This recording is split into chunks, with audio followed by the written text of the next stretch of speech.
Hi friends, welcome back to Deepti Telugu ఇంటి రుచులు. మన ఛానల్ ఎవరైనా ఫస్ట్ టైం చూస్తున్నట్లయితే సబ్స్క్రైబ్ చేయడం మాత్రం మర్చిపోకండి.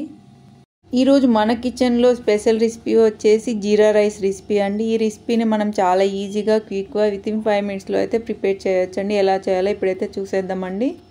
జీరా రైస్ చాలా తేలికపాటి ఫుడ్ అండి. ఈ జీరా రైస్ని మ్యాక్సిమం ఫంక్షన్స్కి, ఫెస్టివల్స్కి చేయడానికి ప్రిఫర్ చేస్తారు ఎక్కువగా. మిక్సీ జార్ తీసుకొని అందులో అల్లము 4-5 వెల్లుల్లి వేసుకొని గ్రైండ్ చేసుకోవాలండి. ఇప్పుడు మనం ఒక ప్యాన్ తీసుకున్నామండి. ప్యాన్ హీట్ అయిన తర్వాత అందులోకి 2 టేబుల్ స్పూన్ ఆయిల్ వేయాలండి. ఆయిల్ హీట్ అయిన తర్వాత మనం ఇందులోకి కరివేపాకును వేసుకోవాలండి. అలాగే అందులోకి 2 టేబుల్ స్పూన్ జీలకర్ర వేయాలండి.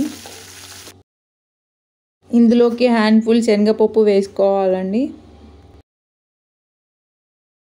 లో ఫ్లేమ్లో పెట్టుకొని శనగపప్పు క్రిస్పీగా వచ్చేంత వరకు అయితే మనం వీటిని ఫ్రై చేయాలండి. ఇలా ఫ్రై అయిన తర్వాత ఆయిల్ సపరేట్ అయిన తర్వాత ఇందులోకి మనం 4-5 పచ్చిమిర్చిని వేసుకోవాలండి.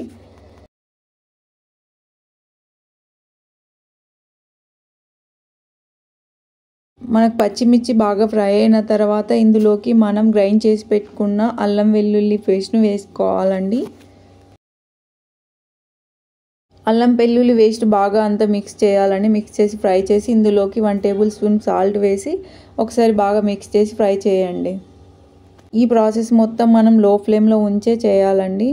ఇందులోకి రైస్ వేసి మిక్స్ చేయడమే అండి. అంతే అండి, చాలా సింపుల్గా వితిన్ 5 మినిట్స్లో అయితే మనకి రైస్ ప్రిపేర్ అయిపోతుందండి.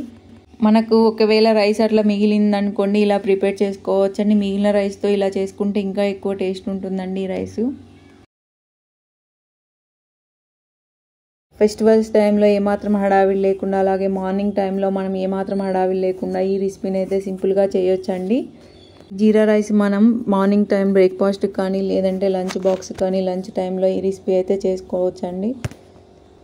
జీరా రైస్ మనం ప్లెయిన్గా ఇలానే తినొచ్చండి. లేదు అంటే పన్నీర్ బటర్ మసాలాతోటి, చికెన్ కర్రీతో అయితే చాలా టేస్ట్గా ఉంటుందండి.